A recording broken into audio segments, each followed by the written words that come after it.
salve, galera do InfectoCast. Aqui quem fala é o Klinger. Eu sou a Laís. E eu sou a Estefânia.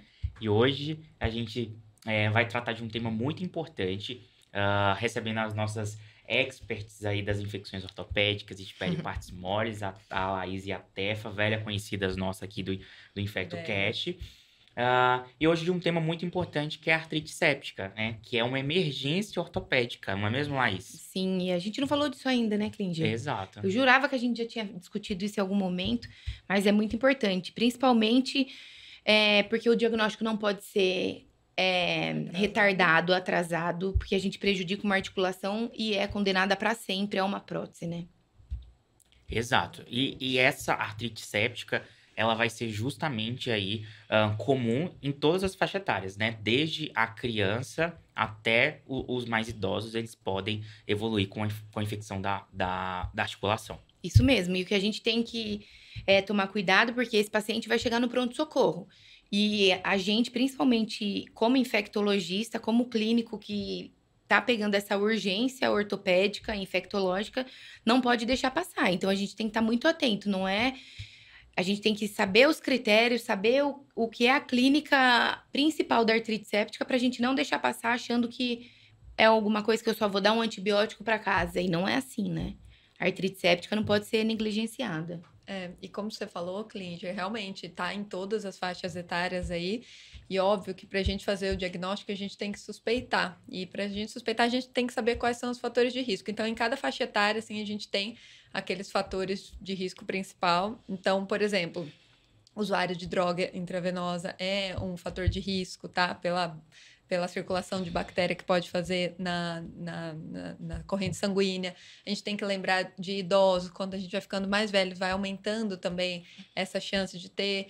Lembrar que os idosos fazem bastante viscosupplementação, não só os idosos, às vezes atletas também, viscosupplementação da articulação, né? Então, injeção de corticoides e outras coisas ácido hialurônico que contribuem também para ter aí uma artrite séptica. Então, em cada faixa etária, a gente tem aí uma particularidade, os bichos vão ser um pouquinho diferentes também, mas a gente tem que saber os fatores de risco, suspeitar, e a clínica que tem que ali brilhar nos nossos olhos para a gente pensar que pode ser uma artrite séptica, porque igual vocês falaram, tempo é articulação, né? A gente não pode negligenciar, porque senão a função da articulação vai estar sendo prejudicada. Quanto mais a gente atrasa o diagnóstico, e depois a gente vai condenar esse paciente ou a uma qualidade de vida muito ruim, com a necessidade posteriormente para uma prótese. Isso. E, consequentemente, a gente também tem esses fatores de risco relacionados a procedimentos, né? Então, um paciente que faz uma injeção intraarticular, um paciente que faz uma artrocentese, isso também aumenta a chance dele ter uma artrite séptica. A gente desconfia mais porque a gente já sabe a porta de entrada, mas as hematológicas não podem ser negligenciadas. Principalmente o jovem com o gonococo. A gente não pode negligenciar. Então, chega um paciente, a principal queixa é dor. Então, é uma dor na articulação monoarticular, a gente tem que tomar muito cuidado por causa das doenças reumatológicas também. Então, quando é migratória, poliarticular. Então, não, a séptica costuma ser uma articulação que a gente, principalmente quando tem viscosuplementação, quando tem alguma cirurgia prévia, né, a gente é monoarticular. E o paciente evolui com sinais e sintomas sistêmicos, então, da edema, da calor, da rubor. E o principal é que ele bloqueia a articulação. Então, quando a articulação está bloqueada, você não consegue estender o joelho, você não consegue mobilizar o quadril, o cotovelo, onde quer que seja. A gente pega paciente com pioartrite na mão, no dedo, no punho. Então, tem que tomar cuidado. Então, a gente examinar o paciente, colocar a mão no paciente, ver principalmente a rigidez articular, é muito importante. Então, chegou um paciente com bloqueio articular, é urgência. Tem que internar esse paciente, chamar a ortopedia para avaliar, para a gente fazer uma punção. Não é para a gente sair dando antibiótico antes de ter o diagnóstico, porque a gente tem diagnóstico diferencial. Numa artrite reativa, por exemplo, na criança que faz uma IVAS e evolui com essas artrites pós-infecciosas, não tem necessidade da gente puncionar. A gente precisa da punção para a gente conseguir fazer o diagnóstico diferencial com uma pioartrite. Não importa se ela é bacteriana, micobactéria, a gente tem que ter o diagnóstico e tratar. E aí a gente tem alguns critérios, como o líquido sinovial. É muito importante a gente mandar para citologia. Então, a citologia, a quimiocitológico, não é citologia oncótica, que se você só escreve citologia, muitos laboratórios confundem. E aí você acaba não tendo essa contagem de células. Esse é importante, a gente tem que deixar muito claro pro paciente, pro laboratório, pro médico. Não é só enviar para a cultura. Esse sai em 20 minutos, é igual o hemograma, você faz uma leitura e a contagem das células. E aí, você quer falar um pouquinho, Tefa, dos critérios do quimiocitológico? Quero. Então, assim, só relembrando, para até chegar na hora da gente fazer a punção. Então, é realmente isso que a Laís falou, da clínica que vai fazer a gente suspeitar. Então, o paciente vai estar com dor, né? A primeira coisa é sempre dor. Um edema ali da articulação, pode estar hiperemiado, aumento da temperatura local, e muitas vezes ele vai ter esse bloqueio. Não é uma questão que tem que ter o bloqueio para a gente falar que é uma artrite séptica, mas na maioria das vezes vai estar com essa clínica. E febre não é obrigatório. Febre também não é obrigatório. E daí a gente tem que lembrar os mecanismos fisiopatológicos. Como a gente falou, o mais comum é que seja por via hematogênica. Então, por via hematogênica, você já imagina que ele vai ter sinais e sintomas sistêmicos se aquela bactéria tá passeando por ali e resolveu parar na articulação. Então, tem esse mecanismo e tem o mecanismo de, às vezes, estar com um processo infeccioso ali próximo, pode ser desde a pele, que se estende para dentro da articulação, ou o mecanismo ao contrário, a gente tem que pensar também, né? Uma osteomielite que está indo, indo de dentro para fora, vamos dizer assim. Então, tem esse mecanismo, mas o mais comum é, de fato, o hematogênico. E por isso, sendo o hematogênico mais comum, que a gente também tem que pedir as hemoculturas, né? Porque às vezes a gente não consegue fazer o diagnóstico só na punção, que a gente manda para a cultura, daí a punção, e não tem uma sensibilidade tão grande, por isso que também a gente pede citologia, como a Laís falou, para tentar, né, a gente fazer o diagnóstico por outros critérios, a gente pede citologia e a contagem de polimorfos nucleares, mas pensando que talvez a nossa principal mecanismo fisiopatológico seja através do sangue, aí estaria bem indicado a gente pedir uma hemocultura. Óbvio que se o paciente operou o joelho, você está vendo que é outro mecanismo, que foi, né, um mecanismo local, você não vai pedir, mas dependendo ali do quadro, você pode lançar mão da hemocultura para te ajudar. E daí, quando a gente vai indicar a punção da articulação, a gente, de fato, não vai pedir só cultura. Isso é muito importante, que as pessoas acabam pegando ali, só enviando para a cultura, e como eu falei, a sensibilidade não é tão alta e a gente acaba que não consegue recuperar o agente e fica sem o diagnóstico fechado. Então, por isso que a gente insiste tanto para mandar para a celularidade e a contagem dos polimorfos nucleares, né? A porcentagem aí para a gente ver direitinho, porque os critérios seriam uma contagem acima de 50 mil células, né? Naquela articulação nativa, e com mais de 90% de polimorfos nucleares, aí você conseguiria fazer um diagnóstico bem acurado, mas acima de 80% também é um critério. Então, aí você já teria, mesmo que a sua cultura venha negativa, com esses valores, você já poderia fechar o diagnóstico. E, na verdade, maior que 50, isso também é um valor um pouco conflitante, né? Isso. Depende Exatamente. da literatura. Mas quando é aquele quadro bacteriano clássico, a gente vê muito aumentado, né? Muito mais que 50 mil. Tem algumas referências que falam acima de 25 mil células, sim, que daí já mostra uma inflamação. Agora, se ela é de causa infecciosa ou não, quando ela está acima de 50 mil células, aí é muito mais, a gente tem uma acurácia muito maior. Exato. Se vem um paciente para mim com uma clínica dessa, com 20 mil células, com 90% de neutrófilos, eu não vou negligenciar. Você entende? Então, é muito individualizar caso a caso. Não é porque não fechou 25 mil, não fechou 50 mil células, que não é artrite séptica. Principalmente em paciente imunocomprometido ou artrite reumatoide. A artrite reumatoide mascara tudo. Então, às vezes, eles não conseguem um grau de inflamação tão grande, não tem um número tão alto de contagem de células. E eles também não fazem só a monoartrite, eles podem fazer poliartrite infecciosa. Então, paciente reumatológico, a gente tem que levantar 3 bandeiras, assim, para a gente conseguir tratar. Exatamente. E outra coisa que é um tabu também, Clíndia, é que na hora que a gente faz essa punção, muita gente julga ali se é infeccioso ou não pelo aspecto do líquido, né? Caiu por terra. Pelo amor de Deus. Então, olha e fala, não tá purulento, pronto, despreza ali na pia mesmo. Se tá líquido citrino, não é artrite séptica. E não, desse jeito não é o correto, porque às vezes depende de como tá o processo. Às vezes você tá pegando aquilo no início, ou às vezes diversos fatores como o uso prévio de antibiótico ou uso prévio de anti-inflamatório pode ter alterado a sua resposta e não ter chegado a formar realmente um líquido purulento. Dependendo do micro-organismo, não forma um líquido purulento. Então, só pelo aspecto macroscópico, a gente não pode fazer o diagnóstico. Em E UPA, tá errado. que eles não têm laboratório, muitas vezes, eles funcionam ver como que tá o aspecto do líquido e indica se vai pôr no cross para mandar para o hospital para lavar ou não. Então, mas isso é um absurdo. Mas você entende como a gente tá atrasado no diagnóstico de artrite séptica no Brasil? Então, não é. Então, viu um líquido purulento, vamos lavar, não sei o quê, blá, blá, blá. E se não for, e outra, a gradação da coloração dos líquidos é muito sutil, não tem como. Mesmo se você vê ele muito clarinho, às vezes tá um pouco amarelado, pouco viscoso. Não tem como a gente Muito colocar subjetivo, isso para né, critério também, diagnóstico. Isso daí já caiu por terra há muito tempo. Certo. E quando a gente vai pensar na etiologia e os principais agentes, né? A gente sabe que pode ser bacteriano, viral, por micobactéria, fungo, Uhum. né? Tudo pode Tudo. pode Tudo pode infectar essa parar ali, articulação, né? Mas como os cocos gram-positivos aí vem em primeiro lugar, né? Sim, sempre. Áureos e estrepto tá em primeiro lugar.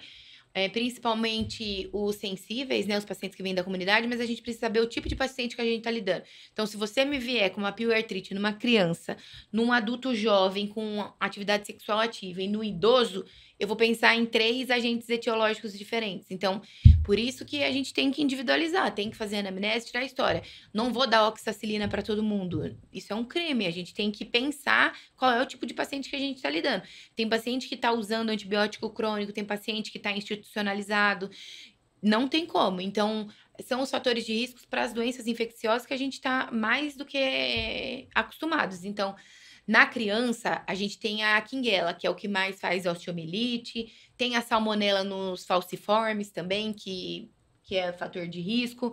Os gram-positivos áureos também é grande maioria nas crianças saudáveis, com imunocompetentes. No adulto jovem com a fase sexual ativa, a gente tem que pensar no gonococo. Tem que dar um jeito de cobrir tanto os gram-positivos, porque não tem como, né?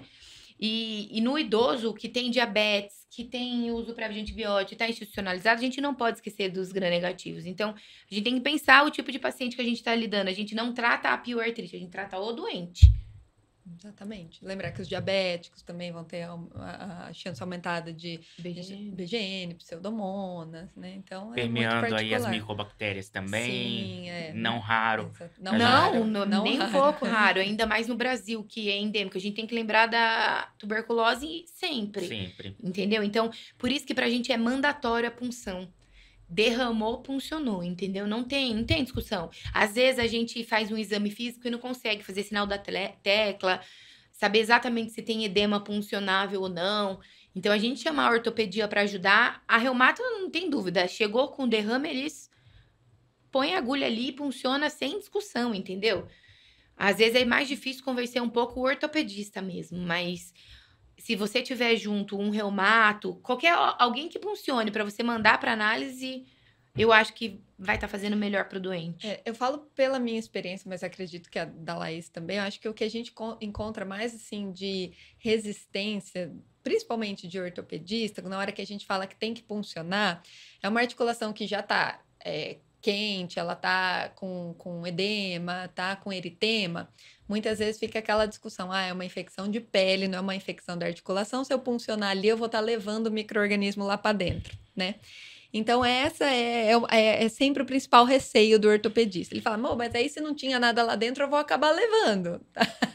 Então, não sei se para você é assim, Laís, mas para mim é a principal dificuldade que a gente tem de explicar. Não, olha, veja, muito provavelmente já está lá, né, infectado, e a gente tem que fazer o diagnóstico, e se você fizer a técnica correta ali da antisepsia no local, você não vai estar levando o bicho lá para dentro, né? Mas essa é o principal e até porque entrave. Uma das formas seria por contiguidade, né? Então, você tem primeiro uma infecção de pele e aquela... Exatamente, você só está atrasando ainda mais. Você só está atrasando ainda mais. Mas quando eles querem alguma desculpa, essa é a maior. quando a gente pede punção, qualquer articulação, né? É. Mesmo pré-operatório, é sempre, mas eu vou levar patógeno lá pra dentro.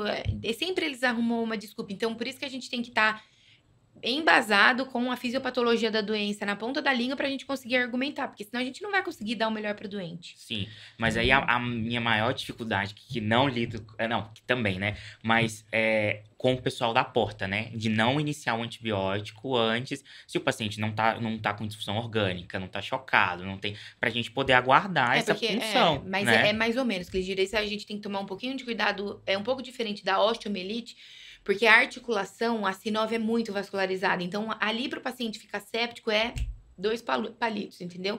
Então, por isso que é urgência. Tem que funcionar para entrar com antibiótico.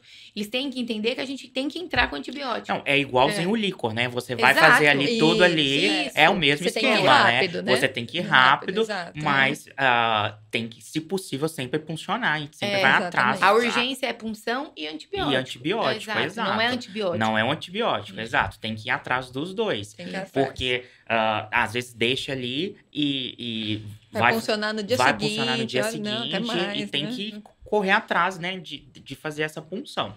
Outra coisa também que dá muita dúvida no PS é quando o paciente tem gota. Então, aí ele acha que vieram cristais no líquido sinovial, então não é, mesmo se a contagem de células está alta. Mas não, a literatura fala que de 1,5% até 5% desses casos estão concomitantes com a gota e uma artrite séptica. Então, não dá para negligenciar, porque você encontrou cristais, então não é. Não exclui, né? Sim. O seu diagnóstico. E vamos ensinar para hiperartrite. quem está ouvindo a gente como que a gente faz o pedido, né? Você vai colocar lá material, né? Líquido sinovial. Quimiocitológico. Primeiro, quimiocitológico, que vai Isso é um pedir frasco seco.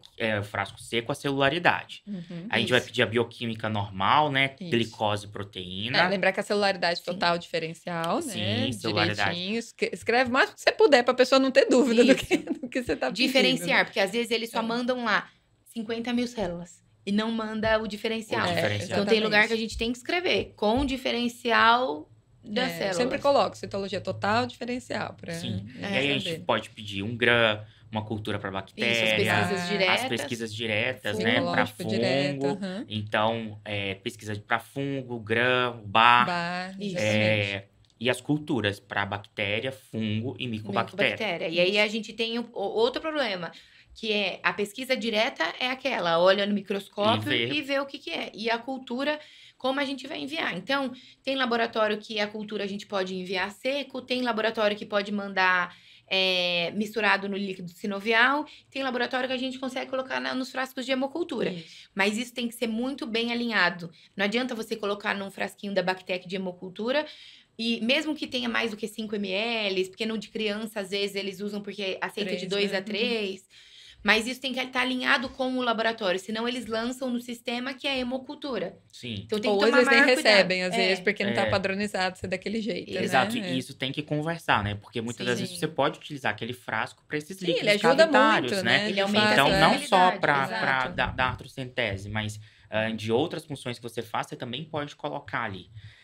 E hoje em dia a gente também tem aí painéis moleculares, né? Que vem ajudando muito o diagnóstico, onde faz a pesquisa desses alvos gênicos aí de um punhado de não de só micro-organismos. bactéria, mas Não só... Aqui tem micobactéria, conflito, a fungo. gente pode falar o nome. Não, pode falar, pode. O Fumarate, né, que é o que tá mais agora a gente tá conhecendo, que tá validando o líquido sinovial, tem lá em segundos, você põe lá as 2 ml, eles passam na máquina. Qual é o problema? A gente não pode usar só isso também. Ele é caro, é mais de R$1.000, é ótimo para dar diagnóstico, ele tem os principais patógenos, mas ele negligencia os coagulases negativos, ele não tem CUT, ele tem muitos patógenos que a gente sabe que estão no nosso meio e ele não consegue diferenciar. Então, o que é importante? Quando a gente pedir, ver os patógenos que ele identifica. Não é porque veio negativo que não tem bactéria lá. Então, hoje em dia, ainda a gente tem que pedir tanto o FilmArray como a cultura. A Ele gente não pode- complementa, Ele né? Ele não complementa. pode ser usado Que às vezes ele pode ser sozinho. rápido, vai lá e sai um áureos, detectou, acabou, entendeu? Ótimo, né? Mas às vezes não, às vezes a gente tá lidando com coagulase negativo que ele não tem. E eles né? detectam gene de resistência Exato. também, então você consegue saber se é um MRSA. Então, nossa, Isso. ótimo se você, né, conseguir fazer isso rápido, mas é o que ela falou. Às vezes, um dos principais também que a gente vê que pode causar isso, ainda mais dependendo da situação e da articulação, por exemplo, o CUT, ele não acaba não mostrando, ou os estafilocoagulases negativos, que dependendo de como foi aí o mecanismo, você vai ter que suspeitar desse tipo de patógeno também. E se vier negativo, vai acabar que ficar elas por elas, né? Você acaba que O não que eu te mais ajuda. gosto é pra criança. Pra criança, o painel tá bem, tem até quinguela, né? Tem. Aham. Então, pra criança, ele tá bem direcionado. Agora, as pessoas precisam saber usar o exame, porque se vier não detectado para todos esses patógenos, você não pode excluir. Sim. Você tem que tomar muito cuidado, porque a gente tem muito patógeno, né? E provavelmente, como essa está sendo uma reclamação frequente, as próximas atualizações aí vão já vir com esses patógenos sendo contemplados. Eu acho que é só uma questão de tempo. Sim, mas não deixa de ser uma super ajuda pra gente. Com Super. né? certeza. Se com tem, certeza, a gente né? sempre usa, se tem É. condições, se tá incluso no pacote. Agora, a gente tem que lembrar dos pacientes do SUS, né? Os mais vulneráveis, onde a gente mais vê, a gente tem que É. lembrar de... Não é porque a gente não tá conseguindo o melhor para esse paciente, pedir um painel, que a gente não vai pedir a cultura, Sim. entendeu? Com certeza. E vem popularizando, né? A gente já teve aí a Conitec aprovou o painel Sim. de sistema nervoso central, Sim, então, sim, aham. de uso de meningites, né? Então, acredito que vai ser uma realidade aí, diagnóstico molecular. Sim. E outros marcadores, PCR e VHS, também podem vir alterados, né? Mas, Sim, não é mas critério. também um negativo Não vai excluir. não vai Não. excluir. Que isso daí a gente fala banalizando, mas ainda tem. Você chega e ouve muitos colegas falando: isso não é porque o PCR tá negativo, É. né? E não tem como a gente fazer isso. O paciente lá com clínica bloqueado, não deu tempo ainda de alterar o PCR, mas vai. E aí, quando alterar o PCR, a articulação já tá degenerada. Exato. E alguma coisa de imagem, meninas, ajudaria a gente? Eu acho que o principal que ajuda o mais rápido, mais barato ali, Ultrassom, quando é né? ultrassom, né? Quando Mas você não pode suspeitou. atrasar, né, Fê? Exatamente, isso não pode atrasar. Mas ali, às vezes, aquela que você tá na dúvida, você não tem um ortopedista para te ajudar ali na hora, você pede um ultrassom para você ver que de fato ali tem o derrame, vai te ajudar depois a fazer a punção também. Então, o mais rápido, mais barato que teria aí, o mais disponível, acredito também, é de fato o ultrassom, né? Mas como a Laís falou, isso não pode atrasar o diagnóstico. Óbvio que tem o raio-x, que ele serve para a gente afastar outras causas. Se você for pegar o guideline ali do IDSA, do EBGIS e tudo mais, ele até fala de raio-x para você pensar em afastar outras causas ali do osso e tudo mais. Você vê como que tá aí o espaço articular. Você vê essas coisas. Mas, assim, o principal ali para você ver o derrame vai ser o ultrassom, o que vai ter mais disponibilidade, né? Perfeito. E para a gente fazer o tratamento, né? Nós falamos sobre terapia antimicrobiana. Vamos começar, então, pelos antibióticos, né? O que os guidelines trazem, né? Lembrando aí das diferenças que a gente tem epidemiológica, né? A gente tem algum grande estudo brasileiro sobre essas etiologias? Nosso sonho, né? Que tivesse. Não, a gente tem Um os grande estudo, pequenos né? relatos de casos, série de casos, assim, grandes ensaios clínicos randomizados. Aqui no Brasil é muito difícil você tá no meio, você vê a dificuldade disso. Mas os guidelines, principalmente, todos, né, Tefa? Tanto americano quanto europeu, brasileiro, tá mirando nos principais achados mesmo. Então, a gente sempre, além de avaliar o paciente, obviamente, o que a gente vai falar aqui, o que tá no guideline, pro adulto jovem comum. Então, por isso, chegou um paciente com artrite séptica, adulto jovem, não tem os fatores de risco, coloca a oxacilina com ceftriaxona, gente, para cobrir MSSA e alguns gram-negativos. E principalmente o gonococo. E aí vai, se o paciente tem fator de risco, a gente já vai mudando a antibiótico terapia. E aí, o que eu acho que não é nem mais o importante a gente discutir antibiótico para isso, entendeu? O mais importante é as pessoas entenderem o fator de risco para cada um e o que a gente vai oferecer de terapia, né? Porque não é uma Receita de uma Uma bolo, receita receita de de bolo, bolo para todo sim. mundo. É muito Uhum. diferente o tipo de paciente que a gente está lidando. Assim, se você vai apostar numa bactéria, sempre, como a gente fala para qualquer uma das infecções musculoesqueléticas, a gente vai pensar no áureos. E aí, que por isso que tem essa indicação da oxacilina. Mas daí, quando a gente vai pensar no MRSA, uma vez que a gente não tem documentado quanto de MRSA a gente tem na nossa população. Então, tem alguns fatores de risco que a gente extrapola de estudos de outros países para a gente acabar usando aí uma terapia voltada para o MRSA no nosso paciente.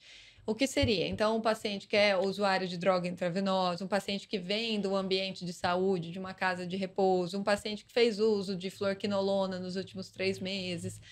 Aí um paciente que é colonizado, a gente sabe que é previamente colonizado por MRSA. Então, nesses pacientes, você já vai fazer a cobertura aí para o estáfilo resistente à oxacilina, à meticilina. Nos outros, a gente acaba fazendo a oxacilina Sim. mesmo, que tá de bom tamanho. E daí, dos gram-negativos, a gente lembra aqueles pacientes. Então, o adulto jovem que tem exposição e fator de risco para gonococo, gram-negativo também nos pacientes imunocomprometidos, a gente tem que pensar, né?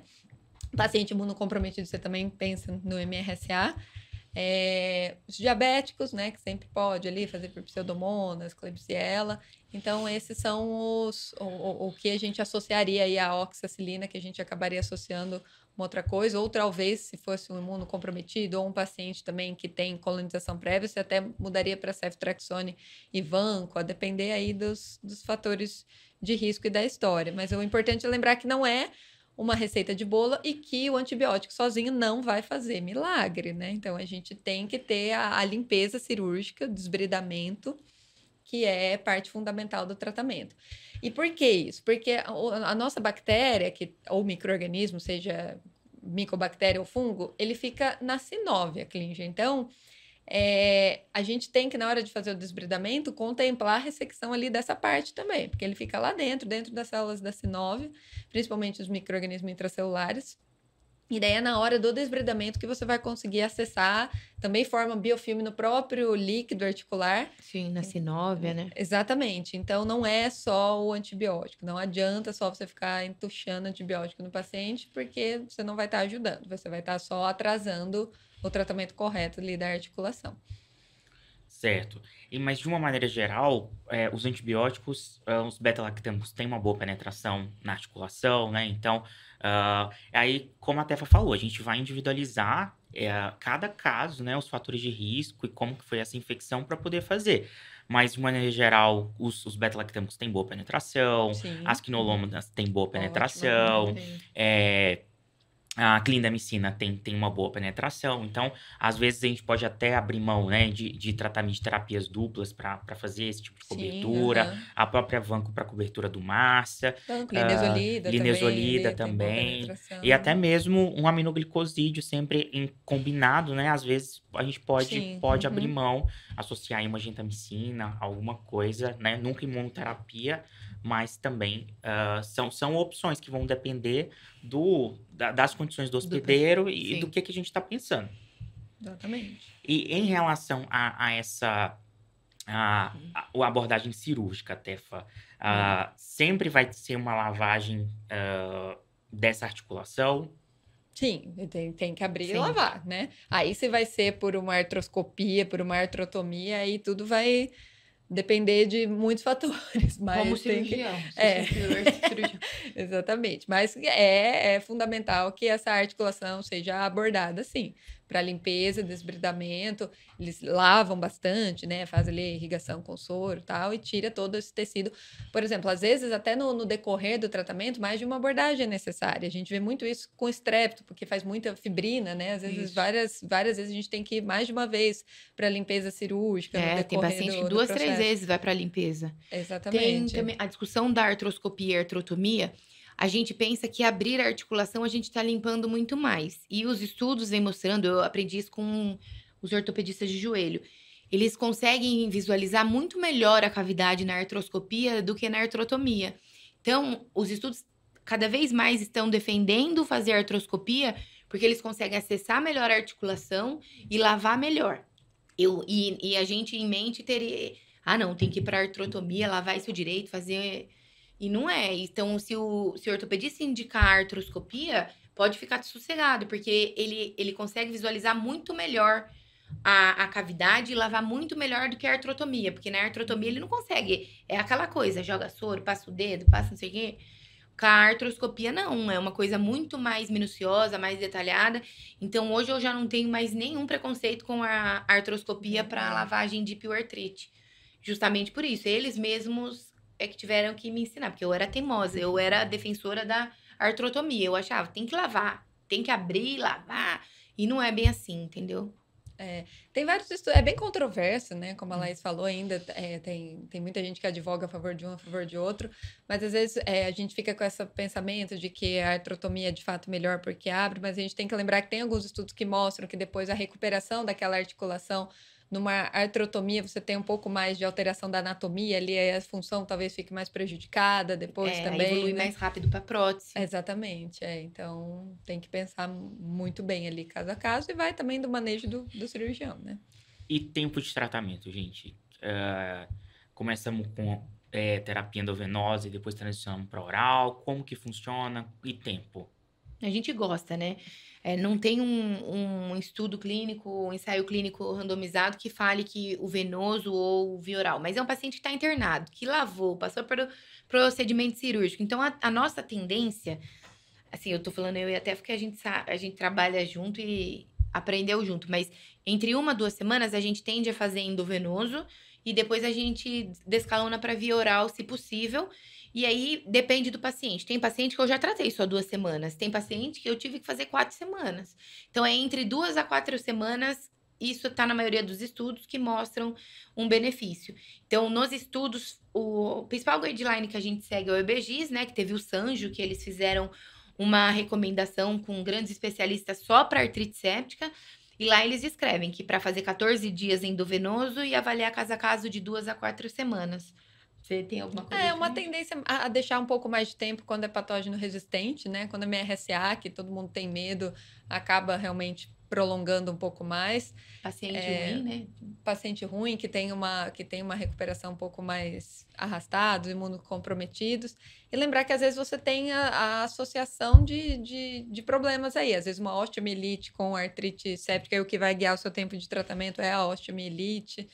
Então, mas se você for pegar, ler aí os artigos, as recomendações, eles deixam bem aberto que é de 2 a 4 semanas, né?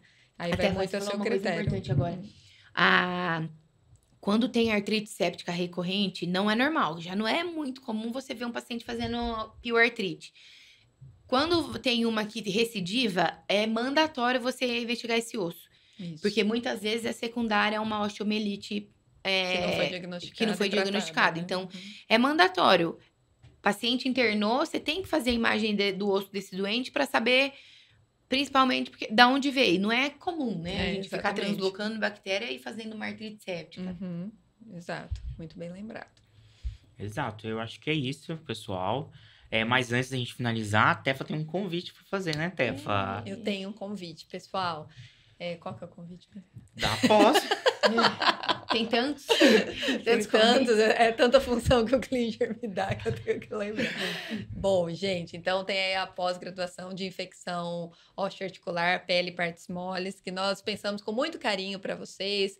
18 meses aí para cursar essa pós, reconhecida pelo MEC, com profissionais especialistas, uma gama muito grande de profissionais, tem médicos, tem enfermeiros, tem os enfermeiros estomaterapeutas, a gente tem radiologista, a gente tem dermatologista, a gente tem ortopedista, a gente tem infecto, tudo para trazer o que tem de mais atualizado para vocês, que não se sentem seguros ainda com essa... Porque a gente sabe que não é realmente muito abordado, tanto na graduação quanto na residência, é um tema que é um pouco não, bastante negligenciado, acho que agora que está sendo chamado mais atenção. Então, é normal as pessoas não terem tanta segurança, não conseguirem tanta informação sobre isso. Então, essa pós é para você, que tem essa dificuldade, que está num lugar que tem um pouco mais de carência aí para conseguir ter esse auxílio. A gente está aqui para te auxiliar com o que há de melhor aí na literatura. A gente vai trazer literatura atualizada para vocês, aulas gravadas, e a cada 15 dias a gente vai ter encontro para discussão de caso e os participantes aí se conhecerem e trocarem experiências e ideias. É isso. Obrigado, pessoal. Tchau, pessoal. Tchau.